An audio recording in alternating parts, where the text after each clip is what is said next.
Hello everybody. It's been a long time since I last posted a video. This is my build for Delirium. I played it since the beginning of the league. It went smooth. I didn't have any problem with Delirium. Even till this point I don't have any problem. But in Simulacrum, if I get crit multi and monsters have cold resistance and additional projectiles, sometimes I'm not able to finish that round and I might die. But generally, let's say 9 out of 10 simulacrums, I do them deathless. But sometimes I get those modes and I just die. Even though I have 15k energy shield, I just die. So that being said, this is my build. It's fun. I'm going to show you a map real quick, but a couple of mentions that I want to make before showing the build is that it lacks damage,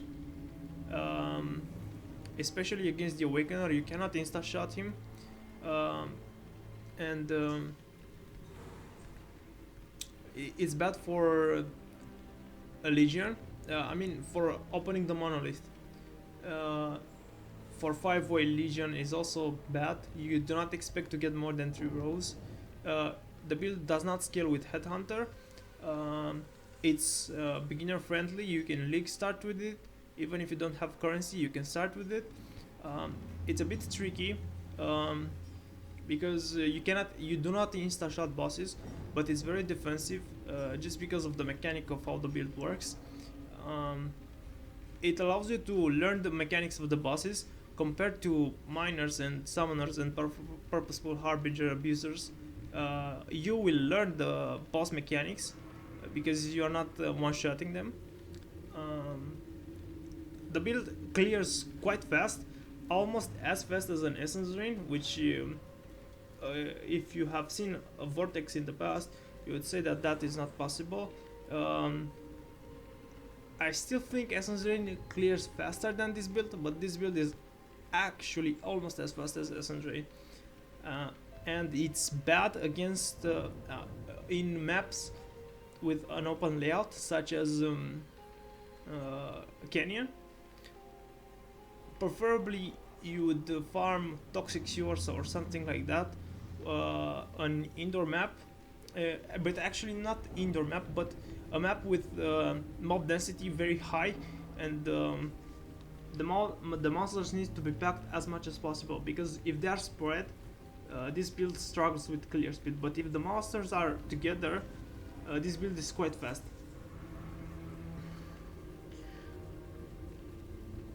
What else do I need to say to you? Yeah. You need for this build, it's very important to have cast on damage taken, because the build is quite squishy. Without it, you may die. Why I like this build is quality of life.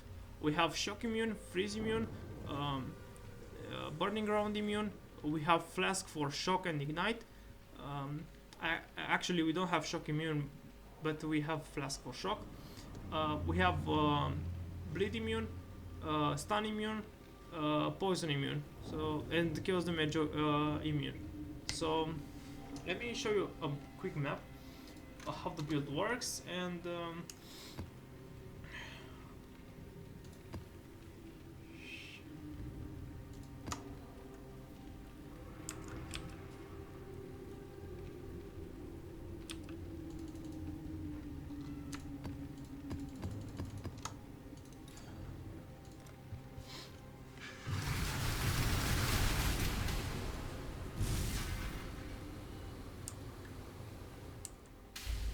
countless generations have walked these time-worn stones.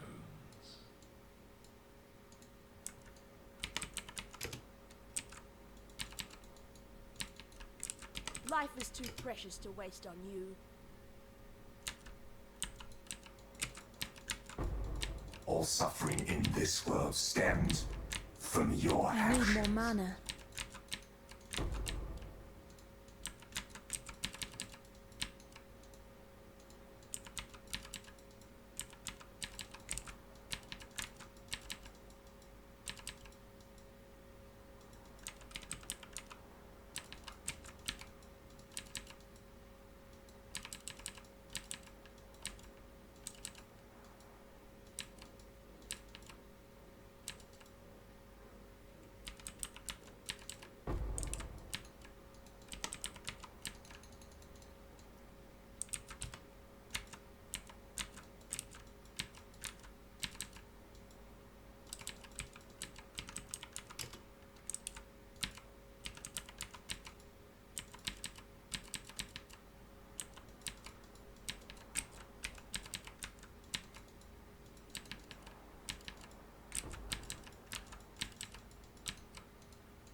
By the way, these bosses are very difficult. You have to pay attention to them, but I will be fine. So the way you play with this build against bosses, you have to stay near them, because if you stay near them, you will deal more damage. That's just how the Occultist works. Yeah. So here I have Omniphobia. I hope I can kill him before the fog runs out. As I said, this is a very defensive build. You can do it for hardcore, but I chose to play it on softcore. Again, I didn't have any reason for choosing this build, just because I like it and I find it fun. I know people don't like playing with cold damage over time because they think it's slow, and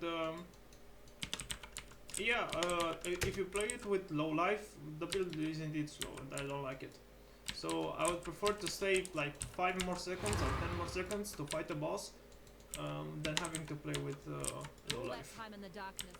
I don't think low life is viable.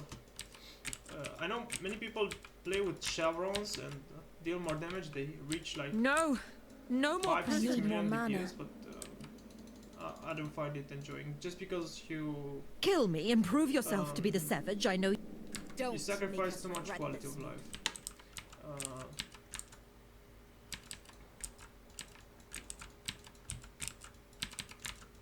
The only problem that I encounter with this build is playing against the Awakener at level 8.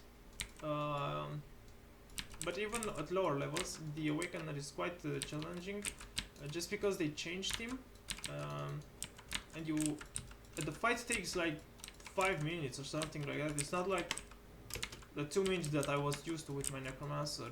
The fight takes a lot, just because of his third phase. The first few phases, I feel bad about what I did. Are almost instant, but the third phase takes a lot, just because my damage is not that high. In the dirt. Even though I have good gear, my damage is not high because A man of status has a way of bringing others up to his level. And what I'm going to kill you. you cannot Jonas. scale it that well. It's a damage over time, and that's basically how much. There's a limit to how much you can scale this build. Even if I invest like 2 mirrors in this build, probably that would be like 10% more damage. So that's how the build works. I'm gonna show you the metamorph. Metamorphs are very easy with this build.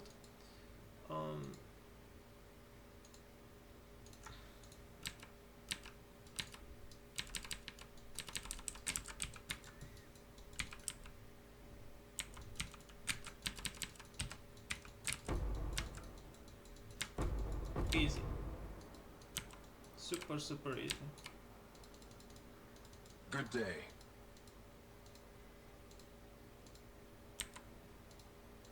Okay.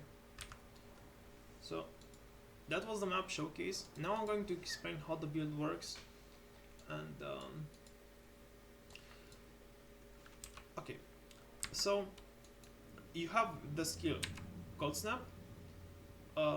It hits and leaves a chilling ground, and this chilled ground deals damage over time and chills the enemies. Then you have Vortex, which deals damage over time if the boss is staying in the area, and also chills the enemies. That being said, these two skills, their damage over time stack together. All the time you will chill the bosses to 30% action slow. You use Cold Snap and Vortex for bosses.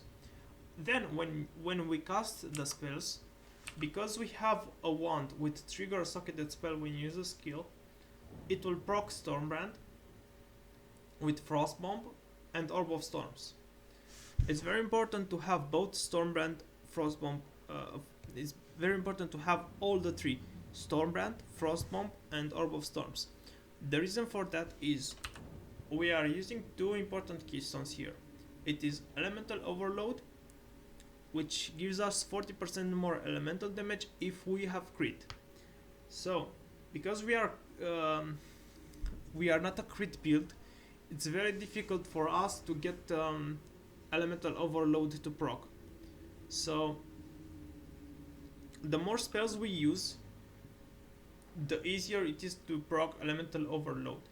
Sometimes, for map bosses, most of the time Elemental Overload will be procced. But against Shape or Sirius, sometimes you will not have Elemental Overload up. Most of the time you will have it, but there are times when you will not have it. And the second one is Elemental Equilibrium.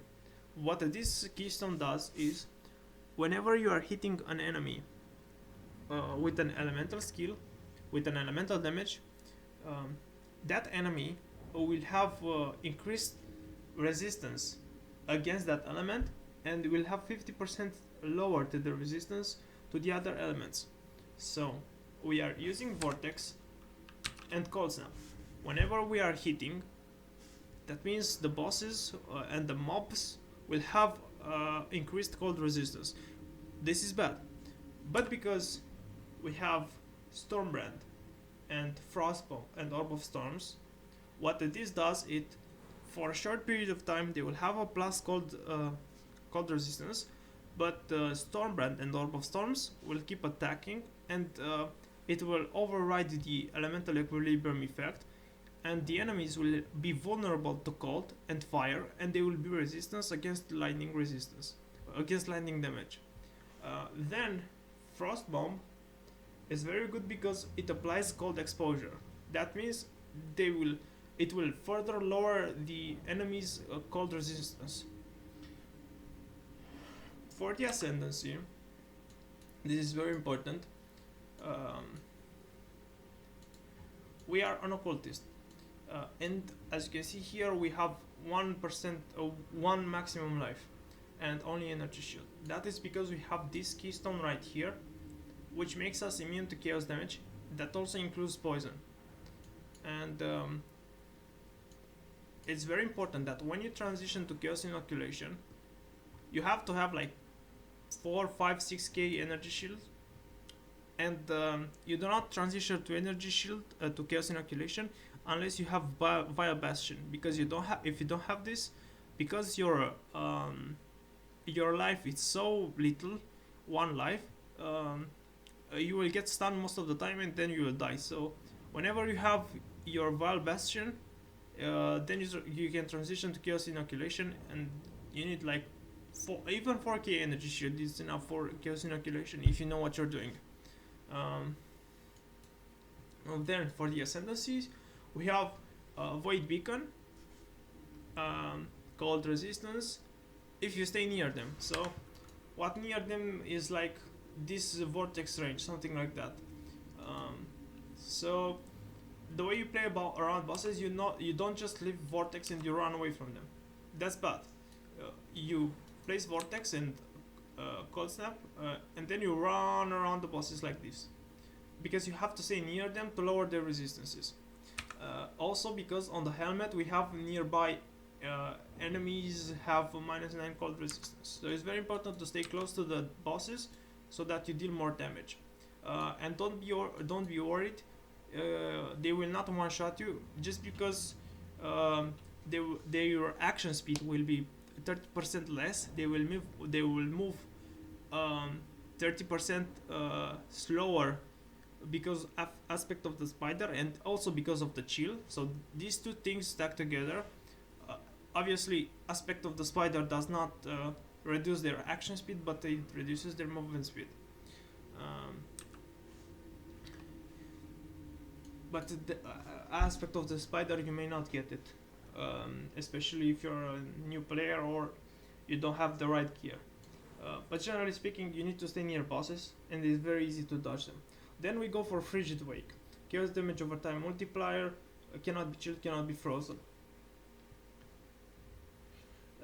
Something that is very important is to have Profane Bloom, and if you have Profane Bloom, this helps a lot with clearing. what it means, the enemies need to be cursed in order for you to deal damage, to make them explode, so you have more clear speed. And also you can apply an additional curse. You can apply curses to hexproof enemies. If you don't have this flask, witchfire stipnite flask, which gives you despair curse aura, which is mandatory for mapping, then what you need to do is you need to use blasphemy with a curse like frostbite or enfeeble or whatever curse you like.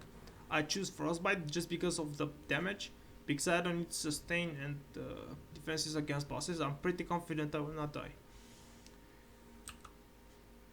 Now, let's go over to my passive tree.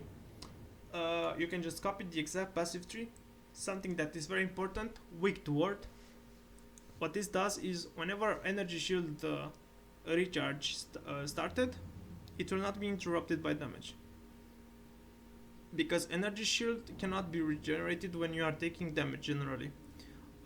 So because of that, you kind of have to skip cannot ignite maps. Hits always ignite maps. You can still run them, but you have to be cautious because you may die. This is the tree. The reason why I took these mana nodes here is because I'm running malevolence and discipline, and so it's very important to be vault discipline. And I'm also having an aspect. I have aspect of the spider because it gives 15% more damage, and this build does not deal that much damage. As I said, I'm about I think 1.5 million shaper DPS or 1.7 million shaper DPS. I don't know really. I have the path of building, but I forgot the number exactly. I have an Watcher's Eye with increased the chance to block spell damage while affected by discipline, and faster start of energy shield recharge while affected by discipline. I prefer this over damage over time multiplier by malevolence. I think this is better, but this is up to you. I chose this just because I thought it's better than damage over time multiplier while affected by malevolence. So whenever I'm taking damage, if for 1 second I'm not taking any damage, the energy shield recharge will start, and it is around 7k energy shield recharge per second, which is insane. So basically, when you're fighting bosses, you just need to dodge their next attack for 1 second, and then the energy shield will start regenerating. Obviously, if you don't have good gear, it would be 2 seconds to start regenerating, but right now for me it's about 1 second. This is the passive tree. I'm going to show you the cluster jewels. They can be improved. The cluster jewels can be improved, but for the time being, this is what I have. Brush with death and file reinvigoration. So basically, increase damage over time and increase maximum energy shield. This gives me energy shield on kill and damage over time multiplier. So for mapping, there's no way I can die as long as there are mobs. As long as there are mobs, my energy shield will always be up. Then I have energy from Knot on my small cluster jewel. Here, same thing. Brush with death, vibrant invigoration, brush with death, vibrant invigoration, energy from Knot. And for my large cluster jewel, I have deep chill, disorienting display to blind them, and then I have prismatic heart. So I blind enemies. I have a lot of elemental resistances from prismatic heart and a lot of damage. It's worth noted that both increased spell damage and elemental damage and damage over time multiplier, increased damage over time, and cold damage over time multiplier will scale your damage. These int nodes just for more intelligence. This for faster start of energy shield and 30 maximum energy shield. It's a lot.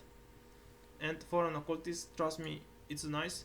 I know there are variants of this build with block, but I don't think they're worth it. I at least I don't like it. You can try it with kilo ava and max block, but I really don't think that is necessary for the occultist. Maybe for essence drain, maybe it's worth it, but for the occultist I feel very tanky, and I feel confident to doing any content in the game, except for the awakener, just because that fight takes a lot, and I don't have the burst to finish that last phase super quickly, and sometimes I may die when he does the dual beam. Now it's obviously better, but still the fight takes a lot, just because you cannot burst him, and you always have to wait for his phases. So that fight is annoying, at least for this build. It takes about 5 to 6 minutes to finish that fight, and it's annoying.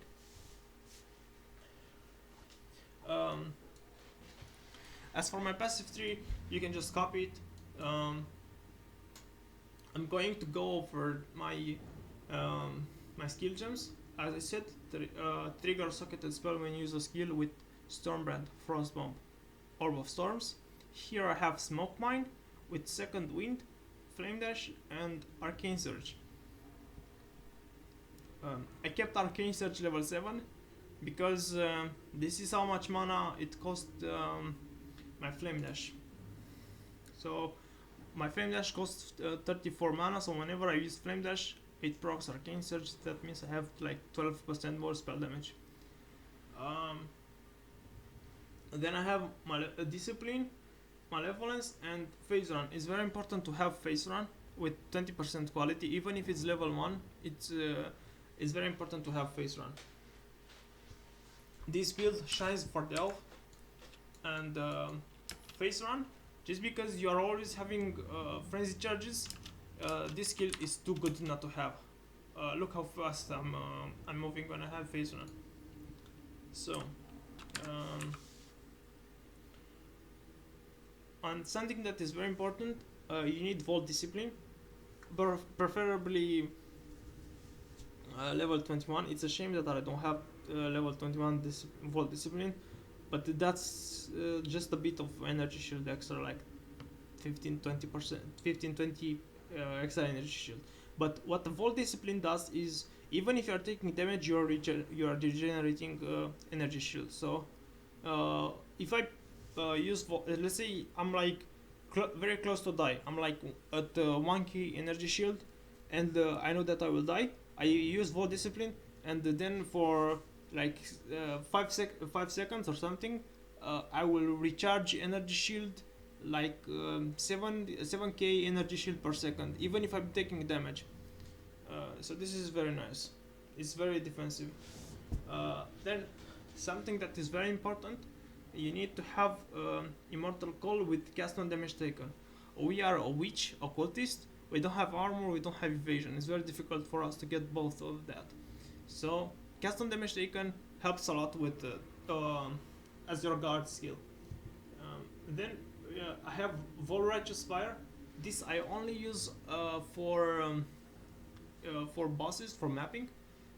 Obviously for Shaper and Uber Elder this doesn't help, but for map bosses, for 4 seconds it gives me a huge spell damage boost, which makes things faster. Then I have Frostbite.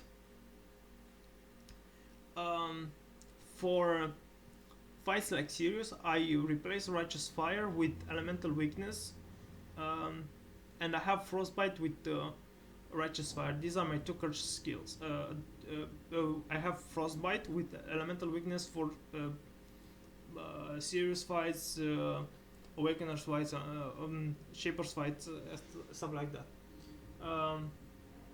And one thing that I'm abusing with Immortal Call and cast on damage taken is I'm having this amulet, which gives me cold damage over time multiplier and chance to gain a power charge, frenzy charge, or endurance charge on kill. Basically, what it only gives me power charge, an endurance charge on kill. because power charges are useless for me, and frenzy charges I anyway get from cold snap. But it's a nice defensive layer against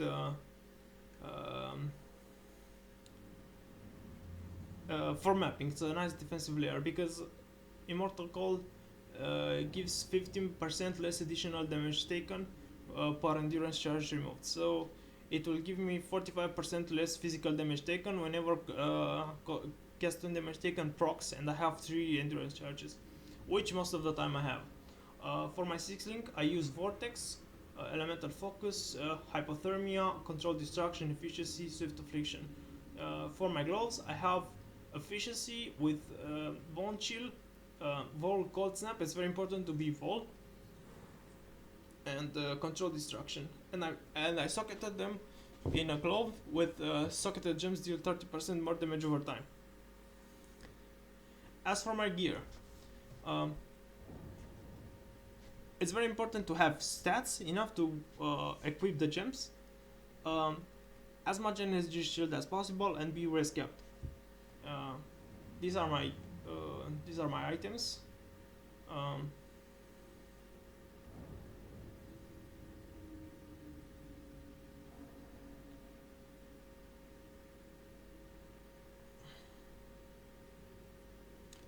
As I said, you can league start with this build. It's very cheap to get started.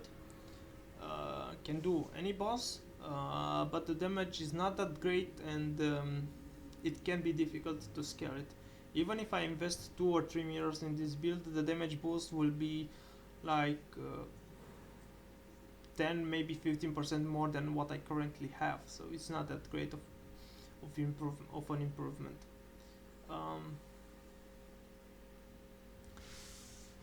That's it. I will leave the path of building below. I hope you will like the build. As I said, it's very fast and I enjoy it. Maybe not as fast as an Essence Rain or a Headhunter build, but it's quite fast.